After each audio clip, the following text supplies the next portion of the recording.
Welcome back to Approach the Climb, the podcast where we talk about real stories, strategies, and insights to help you on your personal climb to success. And I am so excited for you to hear from Brian Davis today. Brian is a youth pastor, a real estate agent, a loving husband, and a father to his 3 kids, and also a very close friend and mentor of mine.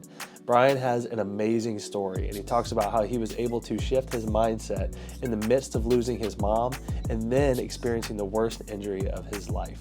Through the valleys of Brian's story, you're going to hear a lot about how he was able to shift his focus by keeping sight of his future and the goals for his life, and how he regained hope through God, who has always been there by his side. If you know someone who suffers from a chronic injury, I highly encourage you to listen to this podcast today, all the way through. Brian shares some very insightful information that is not only going to help you shift your perspective, but also could help them out as well in their journey.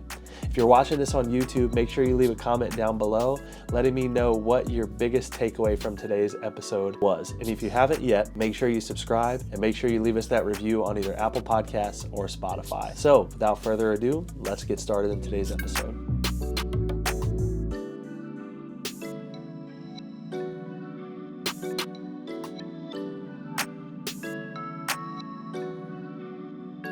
Brian, welcome to the podcast. Thanks, man. Thanks for having me. Yeah. I'm honestly honored to be here. You've been in my life for such a long time now. I feel like I know a lot of the ins and outs of you before. We're going to talk a little bit about an injury that Brian's experienced recently. And so a lot of that stuff I haven't really talked to you about. So I know we're probably going to dive a little bit into that today. And I'm interested to hear kind of how that's shaping your life and just things that are going on there. But before we get into anything too crazy or serious, I always ask everybody what's a fun fact about themselves.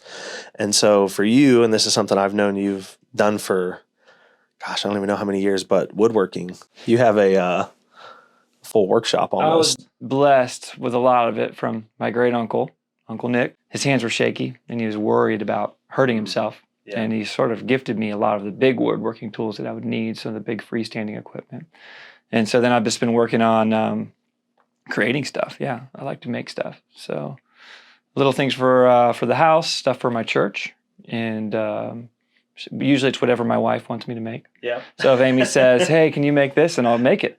And YouTube has been amazing because it can learn everything on YouTube. It's crazy. Best thing I built with all my tools is probably the shed.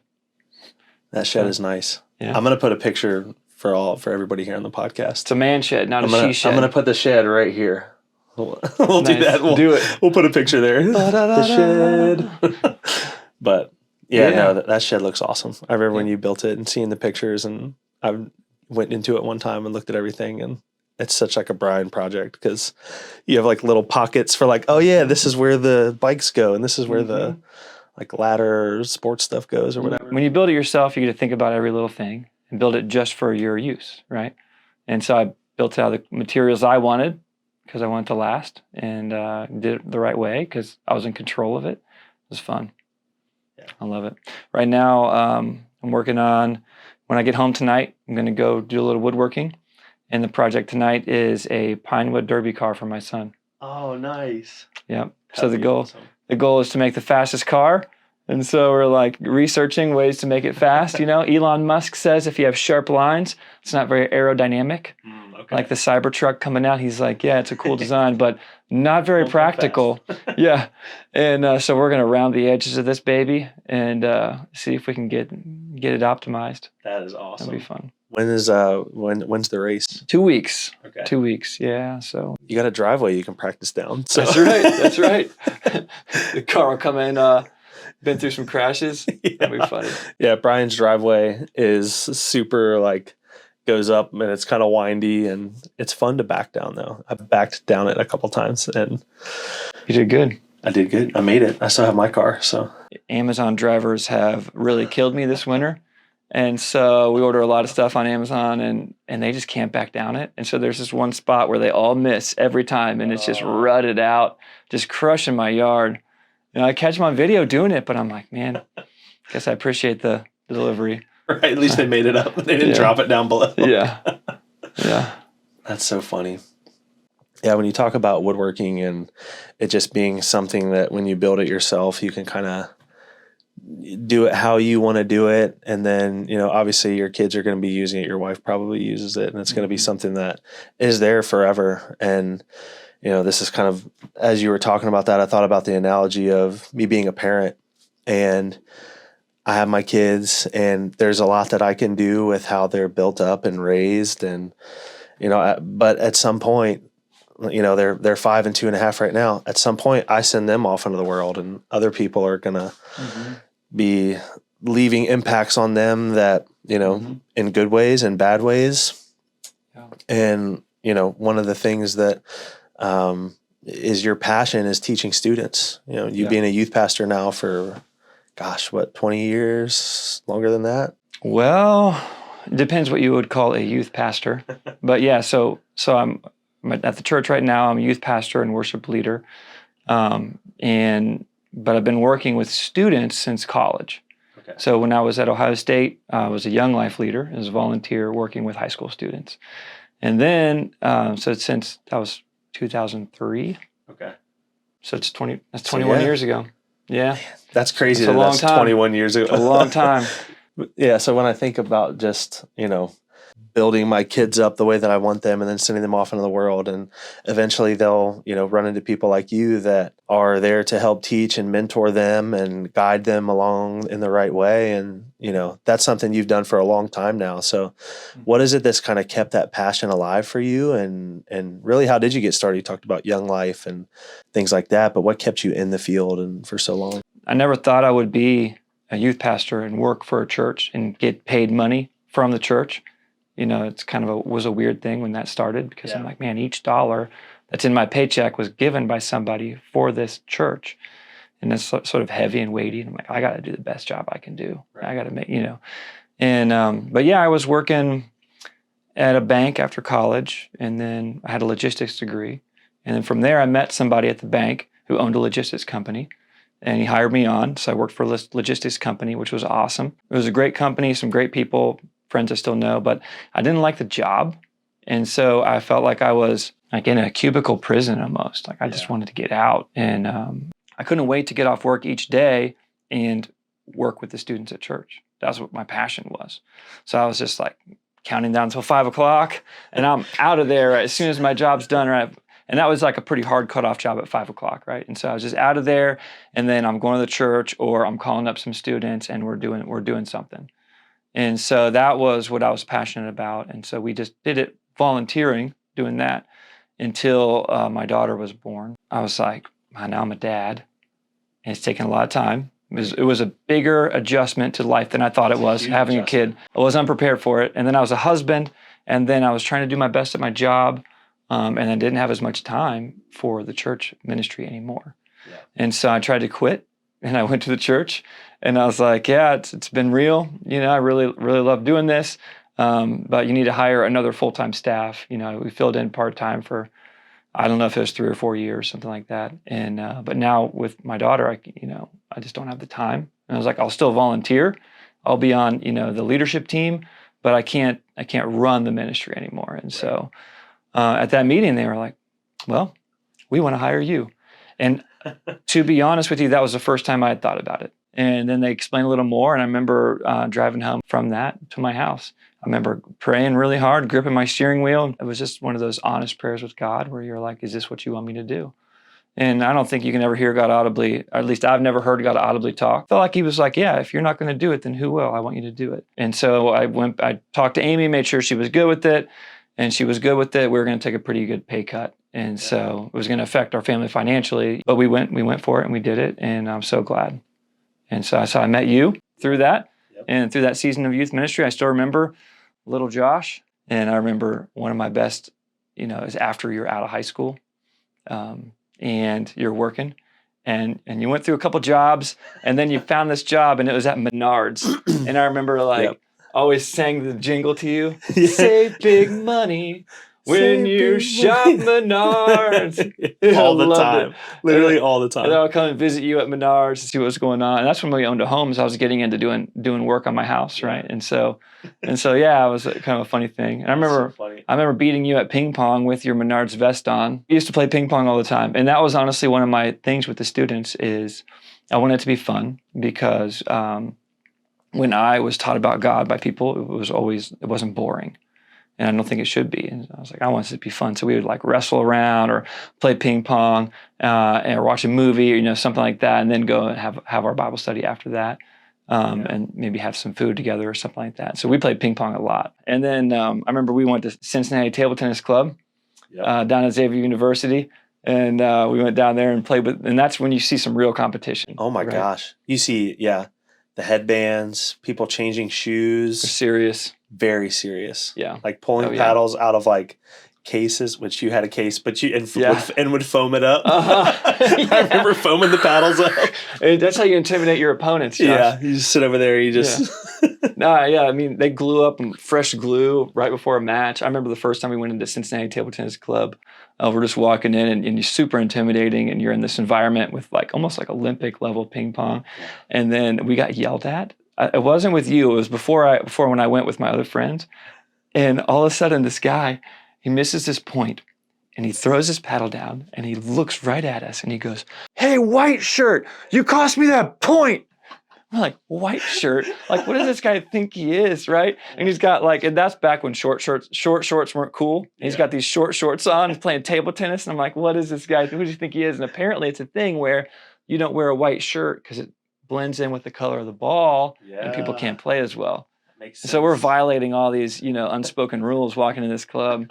Luckily, they had us back. But. Yeah, and I think you told me that before we went, so that way I wasn't wearing like a white shirt or an orange shirt. Yeah, it's not my first rodeo that time when I'm taking you guys. Thinking back to those times, and I feel like I learned so much in that time. Having that Bible study for me, one, kept me grounded in my faith, helped set that foundation for me moving forward, and even now, and gave me a place to truly be myself. You're still providing that for students today. And so for me, and I know for the other guys that were in the Bible study, we would say thank you. I'm really grateful for that and grateful for you as a mentor and as a friend. So, and you asked the question earlier, what keeps me in it? What you just said is honestly the biggest thing. Seeing that come out of it and seeing boys grow up to be good men who are following the Lord, who are raising their families, who are loving their wives really well. That's what I wanted. I want to shift gears a little bit and talk about what's been going on with your head. It's been a big, I like I said, I don't know too much about it. And so I'm, excited to learn a little bit more. But,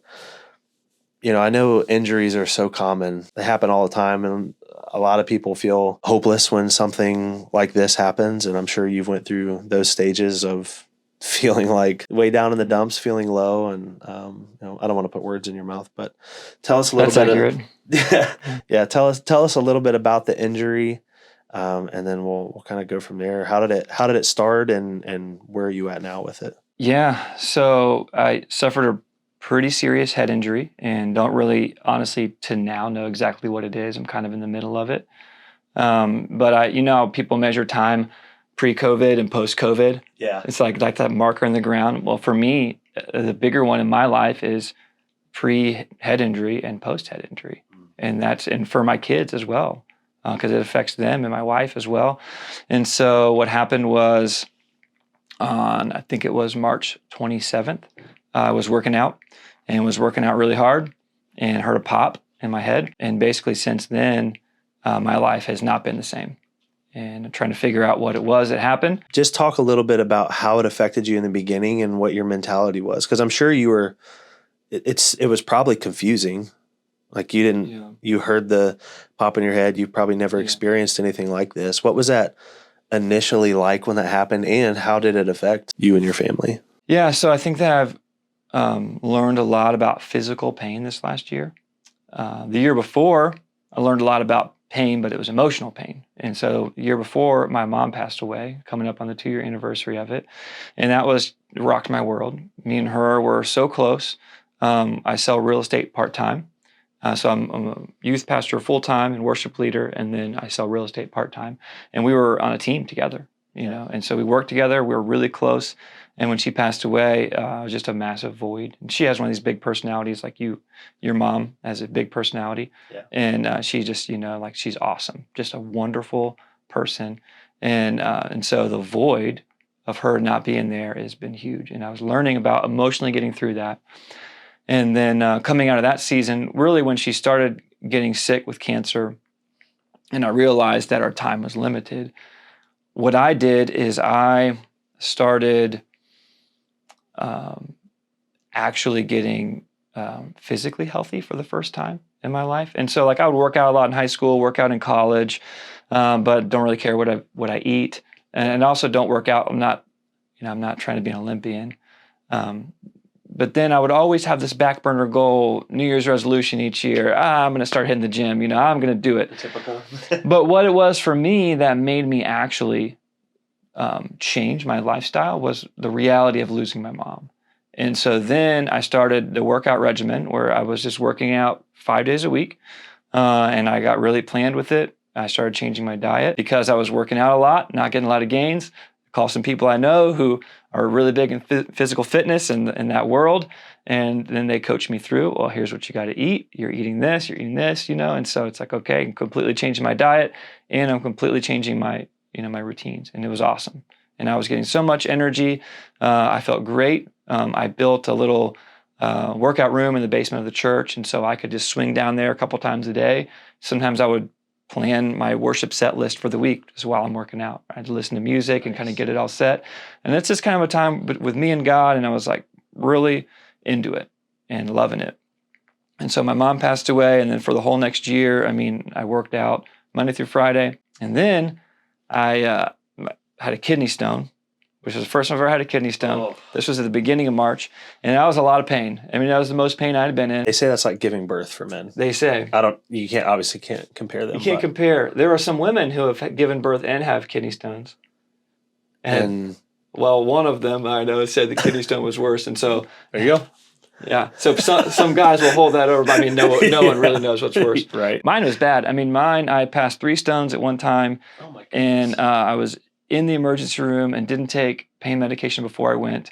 And it was backed up and they were waiting for me to get in. And while I was there, I actually passed out from the pain. I passed out unconscious. And I woke up, they gave me a room, right? After I passed out in the waiting room. And I was writhing in pain and was dying until, but then once, they gave me the pain medication, everything came out and it was gone. It was done. And so I was like, whew, that was crazy. Well, then it was about 3 weeks after that when my head injury happened. And so I was doing my regular Friday workout, which I ended my Friday workout with some high intensity interval training, so I wasn't taking breaks between sets. And so I was going and I would just do squats, dips, squats, dips, squats, dips. I was doing squats with weight. And then I was just doing my dips with body weight. And with this particular workout, I do 3 sets of each. And I was in the final set of dips, right? And I know normally at this time I would get 12. And so depending on the day, if I get 11, that's kind of a bummer. If I get 12, good. If I get 13, that's awesome. Yeah. Right. And I was going to go till failure. And on this day I was pretty pumped up and I took a pre-workout and I was just all adrenaline, really pumped up. I was kind of channeling maybe some inner thoughts about missing my mom. And I was just going for it. And I was like, all right, I'm going to send it. And I went for it and I was doing my dips, focusing on my form, and 12 came. And then 13, and I was feeling good. 14, 15, 16. I feel like I could lift a car at this point. 17, 18, 19. I'm like, I'm going to get 20. And I took a big breath, and I kind of grunt, like I don't know if you grunters when you work out. And I was like, ah! And then right when I pushed for 20, my head went boom. And then everything went black. It was the worst headache I'd ever experienced. It was like a warm sensation here that was tingly, shot all through my head. And then I kind of stumbled off and I thought I was dying. And I was like, this is it. Then when I realized I wasn't dying, I was like, do I call 911 or do I call Amy? And then it ended up the headache started subsiding. And about 5 minutes later, it was gone. And I was like, wow, that was nuts. I'm done working out. And then went all weekend, didn't work out. I never worked out on Saturday, Sunday. That was my off day. So Monday, I went back for it. At the very last rep of my first exercise, I was doing skull crushers for triceps. It happened again. Only maybe 80% of the intensity.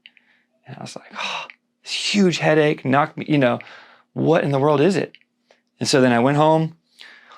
Tuesday, I went in to work out again. And this is where I made probably the biggest mistake of my life to this point is I was like, I'm just going to do a light workout, nothing to failure, because the last 2 times I had failure reps, this headache came on. I don't know what it is. And I just was doing warm-ups with the bar. the 45-pound bar on my third rep, and there it was again. And then I got angry, and I was like, I don't want to miss my workout. My workout was really important to me, and I tried to push through it. And I was like, I'm just gonna kind of push through, but I'm gonna try to not like make the head hurt. And I remember it just felt crazy. I tried for like 2 or 3 minutes, and I realized this is dumb to push through. I need to stop. And from that moment until today, I've had a headache every day. It has not subsided. You don't expect to have that injury, and I don't know what caused it. But whatever happened, I got this one moment of tons of pressure in my head, and something's giving way. I don't know what it is. As it's not getting better, you kind of start off down the road of my primary doctor. He's like, oh, you could have an aneurysm. Let's go get an MRI and an MRA. And I got that, and it came back clear. And he's like, you think you have an exertion headache? And, CrossFit people get them sometimes when the high intensity is your blood's really flowing. And so I was like, all right, what do I need to do? He's like, you need to rest for a month, no lifting, anything. And I rested for a month, didn't get better. And the whole time it's like, I haven't lifted anything over 10 pounds in a year, in 11 months. Because as soon as I lift something, if it engages my core, then my headache goes up. Been really life-changing. And so since then I've got a neurologist, and it was out of that neurologist league. So then I got another neurologist, and that neurologist ordered all these tests. I've had all these tests and lumbar punctures and dye injected into my body, and they're trying to scan me and figure it out and diagnose me, and they can't figure it out. And then there's a team of neurologists now at UC Health that are working on me and trying to figure out what it is. I was with a chiropractor for a long while. And it's like, I'm like, what is it? And then the weird thing is the symptoms have changed. And so it went from just hurting when I would exert, but it's always like right back here. Right now I have like tinnitus, which is ringing in my ears. Yeah. I also hear like a whooshing sound, like almost like an aura in the background. It's almost like an alien is coming. That's what it sounds like you hear in like a movie spaceship. And then I have a warm pain in the back of my head right here, and that's the one that flares up as I exert force. And then I'll have other things as well that my brain does, and it's almost like 3 phases. The first phase was the first like 3 or 4 months. If I got startled or somebody in traffic stopped ahead of me, boom, like a jolt of electricity would shoot through my whole brain. But that's kind of subsided now and like healed up. But then in the second 3 months, I've started getting more neurological symptoms where it's like brain fog. I'm just kind of cloudy and fuzzy. I can't really think as well. And then these last 3 months, the pain has gone down, but it's still always there. But then the brain fog has gone up. That's really been hard because my cognitive abilities have gone down. I can't focus like I used to be able to focus. I have a limited capacity each day where I can't get the most hours out of each day. I used to be able to go hard, and now I can't because I only get 3 or 4 hours that are decent each day, and then my brain needs to rest. I didn't even imagine an injury could be this bad, to be honest with you. I had some friends who had bad injuries, and it was like knee problems, and my one friend, it's like he can't play golf, he can't run anymore because his knee doesn't have any cartilage between his femur and his knee. And it's just like, there's no cartilage there. They can't do this cartilage transplant. It's like this permanent thing. And I'm thinking, that is terrible. I would never want that, And other injuries you could think of, it's like really bad. Maybe you lose a limb or something like that. But with this injury, I did not even think that from working out, I could get an injury that was bad enough that I wouldn't be able to lift a thing, a heavy object, at all. So my workouts went from really all the time and intense to I can't work out. And not only that, I can't do stuff around my house. So I can't lift things around my house. And woodworking, I haven't been able to do as much woodworking because of that. And then not only that, but now my brain isn't functioning. So as long as my body didn't work, well, my brain worked, right? Well, now my brain is starting to like really have serious issues working. And so it's like, man, joking with my wife, it's like I just turned 40. It's like the body is falling apart, right? Right? The spirit is willing, but the flesh is weak. And just trying to navigate that has been incredibly hard. And it's been the hardest thing I've ever been through. It's been harder than losing my mom. Navigating it as the valley in the bottom of the valley, it was really tough. When my headaches were the worst, they felt a little bit better when I laid flat. And so I would lay down a lot. And I spent 3.5 weeks in bed, like 23 hours a day. So I would get up to eat and then use the restroom, and that's it. And that was for about 3.5 weeks, and I realized, like, man, it's not getting better. It's not healing up. And at some point, the doctors can't figure out what it is. Like, I got to live my life. I got to be a dad. I got to be a husband. And so I decided that I'm just gonna tough it out. I'm just gonna live a life of pain. And I'm just gonna have a headache every day and go through with my life and try to be the best dad I can in the midst of a headache, and try to be the best husband I can in the midst of a headache, and try to be the best youth pastor I can to the kids. Going from losing your mom, starting to process that, and you're like, cool, I'm going to get back, I'm going to get healthy. And I think when we start to work on our physical body, I think our mental state can kind of start to get better too. So thinking about, as your mom got cancer, you were working through all of that, getting your body physically healthy clears up the brain, it clears up your mind a little bit to be able to process those things. And then you have this time of grieving, you have those kidney stones, and then a few weeks later go straight into this brain injury where completely changes your life. Can't do the things that you used to, can't work out. Your brain is not working the way that it's supposed to. And it seems like now you're starting to get narrowed in on sort of what it is, but you've also talked about it changing. You've had these 3 different iterations of really what the injury has been. Mm-hmm. And through all of that, a thing that I heard you say at the very end was, I'm going to just deal with the pain. I'm going to deal with the injury. I'm going to live a life having a headache every single day, but be the best that I can in that. And I think to have that mentality shift is huge. What was it that really shifted your perspective in that? It was in probably the middle phase of it where the headache is really bad and the brain fog is kicking in. And, you start thinking, I would rather have a kidney stone every day and then be done. So I'd rather have that intense pain for 3 or 4 hours, the rest of the day be able to function fully, exercise, lift a heavy object, think clearly, plan a sermon, whatever it would be. I'm like, that would be a trade-off I would want. And you kind of do this thing with God where you're like, God, if we can do that, I'll do it. Like if I can have acute pain every day, but it goes away, that's better for me than this chronic injury, because this is shutting me down.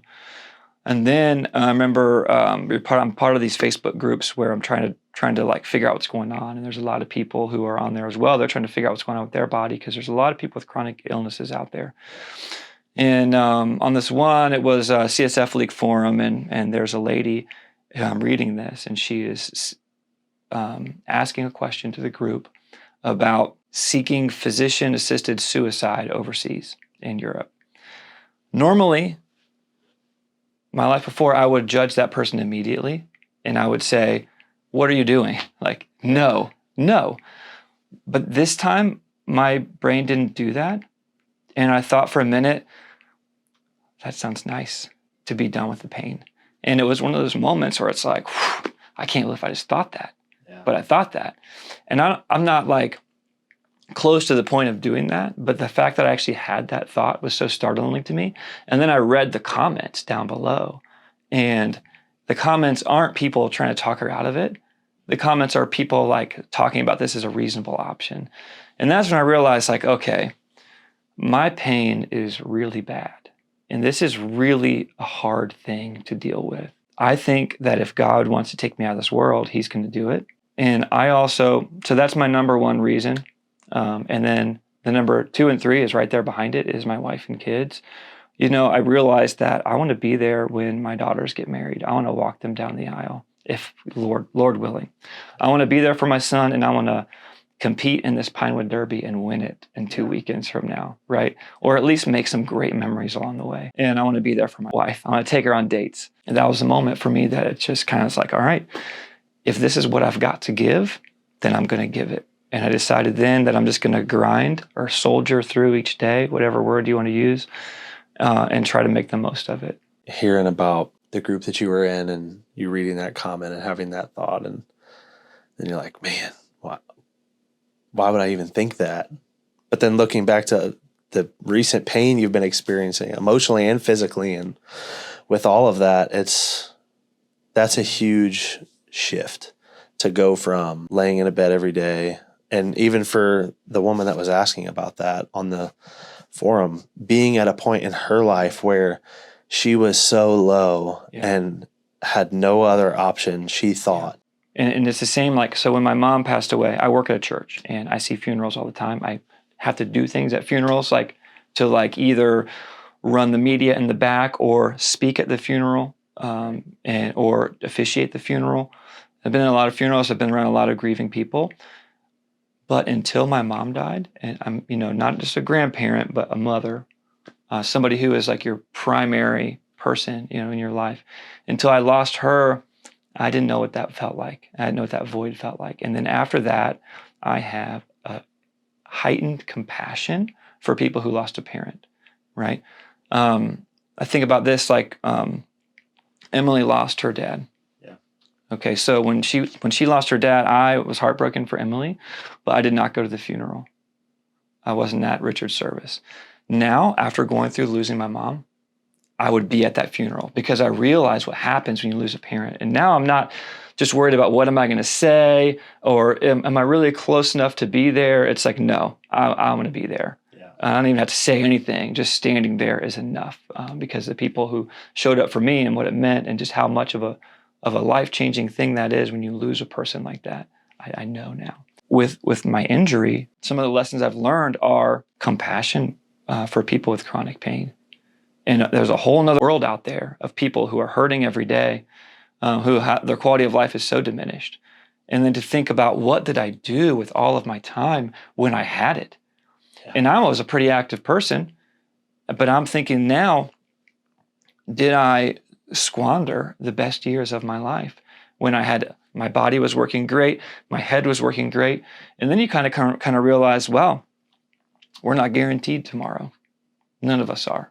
And so you're kind of faced with this reality of the brevity of life and that you're not going to be here forever. And so I found myself, instead of thinking about what are my goals going to be for next month, what are my goals going to be for next year, my focus has shifted to what are my goals for my life. And to set those goals, I take myself to a place where I imagine the end of my life, and I imagine meeting God face to face and seeing Jesus. And I'm not going to take any money with me. So like any money that I would build up for the American dream or financial security, that's not going to offer me any security at this point. However strong I got physically, I'm like not going to be like, look at these gains. Check me out, God. Yeah, it's like that. Those are things where it's like, yeah, clearly the Bible says physical training is of some value, but it's to be used for another purpose, right? Yeah. Because spiritual training is for value in all things. But it's so true. And so when I was working out a lot, I think one of the things is I was probably getting a little too into it. And I'm not saying that physical fitness was my God, but it was maybe taking a higher role in my life than it really needed to. And that manifested itself when I was hurt and I just couldn't stop working out. I was like, I can't miss my Tuesday, So I had to work out through that. So I'm going to make my goal based on that end of my life. And what's my goal there? And so my goal is to hear him say, well done, my good and faithful servant, well done. And so everything I structure my life around is going to be that, with that in mind. It's not going to be a short-term goal. It's going to be that. And that's when I realized, like, okay, God wants me to be the best dad I can be. If it hurts, it's going to hurt. He wants me to be the best husband I can be. He wants me to invest in things that are going to last beyond me. And that's what I'm going to spend my time investing on. And I don't know how much time I've got. And I realize I might not get better. And so at first there's a lot of hope. You're going to get better, because every other injury I've had, I went to sleep and I wake up and I start feeling better. You'll start to feel better. And it didn't happen day after day after day, month after month after month. And now I'm still hopeful that I'll figure this out. But what if this is the rest of my life? Am I going to be okay with that? And it's like, yeah, if this is what it is, then I'm going to make the most of this. Each moment, you have a choice what you're going to do. And what you choose to do with this time is going to make it to where you can't do another opportunity, something else that you would have done with that time. So you can choose, I heard somebody say this, like good, better, or best, okay? You can choose good things, but there's so many good things, you don't have time to do all of them because we have a set amount of time and all of us get the same amount of time. And you could choose what's better than good, that's better, or you can choose what's best. And so I'm trying to set my mind on what's best and knowing that I don't have that much time and I want to do the most, and I don't have a full capacity anymore, but I still have time and I still have energy. It's just not as much as before. And so I want to squeeze the most out of that. The hours that you have in a day now, and with all the brain fog and the pain and the headaches, being intentional, saying your best yes, whatever that is. Yeah. And thinking about that for me, I'm thankful that you're here on the podcast, just for you to share this with people out there that are struggling with maybe losing a loved one and feeling lost and feeling hopeless and feeling like there's nothing else that they can do, losing some function in their body that they don't have anymore. I mean, them being able to hear you and your journey and how you've shifted your perspective, over the last year, really over the last 2 years of your life, I mean, Yeah. is huge. And I think it's going to be of so much benefit. And I think talking about things like this too, when you're going through and you're still very much in the middle of all of this, is helpful. I'm stronger than I thought I was. I didn't think that I would be able to have that extra gear of going through pain, but I do, right? And also I've learned that I'm not alone going through it. And that's been one of the biggest things is that I feel like God has been with me every step of the way. And not only God, but his church has been unbelievable. And I work for a church. And so whenever people knock the church, I'm always like, yeah, but you don't see what I see, because all these people, they want to give and they want to serve and they want to do it behind the scenes and not be noticed, right? But a pastor can see that when you're at the church. And I'm like, these people aren't perfect, but these people are amazing. And I've seen them when what is the verse in 1 Corinthians 12? When one part of the body suffers, every part suffers with it. And I've seen the church live that out and just be there for people in their darkest time. But I've never been on the receiving end of it. And so when my church realized the condition that I'm in and how bad it is, man, they stepped up in big ways. And it's been honestly just so humbling to see people step up and care for me and find unique ways to come through. And and like there's anonymous help, and it's just like to see the church love me in the way they have. Honestly, like I didn't expect it, but then I can see, I think, the church living in the way that God intends them to be, and that's been amazing. Another big thing I've learned is probably delegation, because I've always been a doer. I want to do it, and I'm a natural like servant by nature, right. And I'm never going to ask him to do anything that I'm not going to do myself, and so I'll get in there and I'm doing it with them, right? And I feel like in the back of my head, if I'm not doing it, then I shouldn't be asking somebody else to do it. Right. But with this injury, I can't do it anymore. And so I've had to learn to delegate in a much bigger way. I've always known delegation's been a pitfall of mine for a while, but now it's even in big ways. And so like around the house, my daughter, who's 13, cut the grass this year on a riding mower all summer long because I can't cut the grass. Dad can't cut the grass anymore. We went on vacation, and there was a big moment that happened because all my kids and my wife would lift the luggage into the car.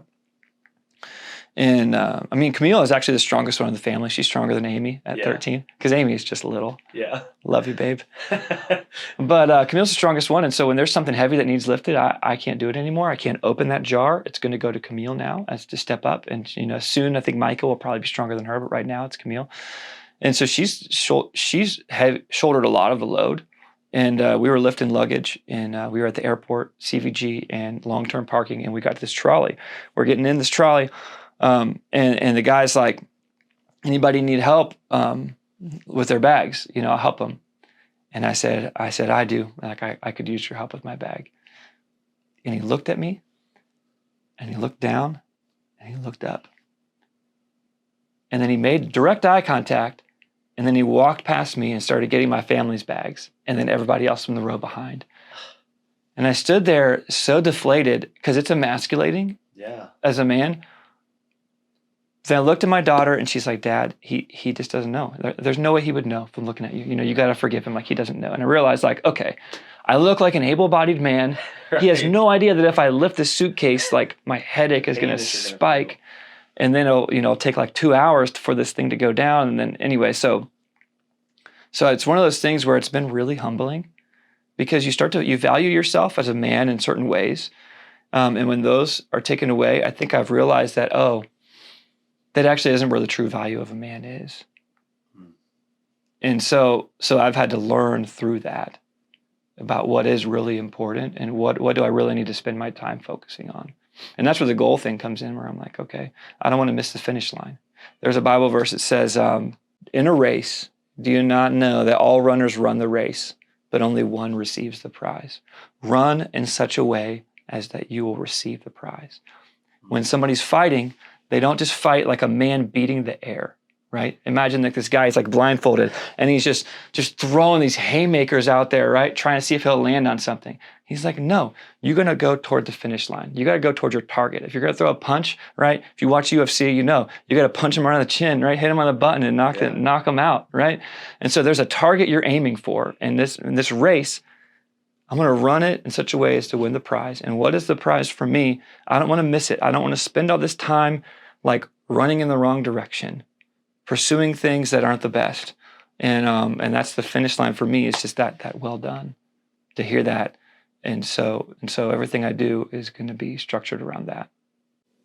That's so important in any part of life, is looking at the goal. What is your goal in everything? And in my recent journey with fitness and nutrition, and really just my overall life has been changing in a lot of different ways. That's always, you have to look at what's the end goal? What is my reasoning for doing this? And so you just, I got chills when you were quoting the verse that says, run the race as if you're going to win the prize. Yeah. And that is so powerful to think about. And it sounds like that's been what you've shifted into throughout all of this, and how all of these horrible things have been happening in your life, but leading to this thought of, this is the way that I'm going to live. And I think with that, thinking about the message that you're able to send to the students that you're teaching, the people that you interact with, the people that truly know what's happening in your life and how you're living that out, I think is so powerful. So when we think about the people out there that might be struggling with something like this, a disease, an illness, injury, a loss, when they're feeling down in that valley, what would you say is something they need to shift their mind on? Or what's a simple change that they might be able to make in their life that could have lasting impacts for them? For me, everything is filtered through like a biblical worldview, or just a worldview with a God that created me. I think the biggest thing that I would say is, God still got me here for a purpose, and you're still here for a purpose as well. And so try to find out what your purpose is in the middle of this thing that you're dealing with. And the purpose is, it might be just to learn lessons for later. It might be to learn lessons for now. It might be to have a mindset change. I don't know what the purpose is going to be, but by going through it, there's a reason God's letting you go through that. And so try to figure out what that is, and know that there is a purpose because you're still here. Yeah, and one thing that Bridget said on the previous podcast that I'm going to quote in this one too is shifting the perspective of, this isn't happening to me, this is happening for me. That's right. And really changing the mindset of, woe is me, this terrible place in my life. I'm going to sit down in the dumps in the valley, and I'm going to lay there and look up at the mountain peaks around me and never try to climb them. But changing it to, okay, I'm here for a reason and I have a greater purpose, and finding that. Yeah. It sounds like you would encourage people to find whatever that greater purpose is in their life and run that race knowing what that future is going to look like for them. And if your mindset is, all right, I'm just going to keep running, then once you've had that mindset shift, then that's when I think that you'll really start learning it. Because, for me, I'm like, okay, I'm not going to run as many strides as I thought I was going to run before, but I'm going to try as hard as I can to make each stride to be in the right direction, to be going toward that finish line.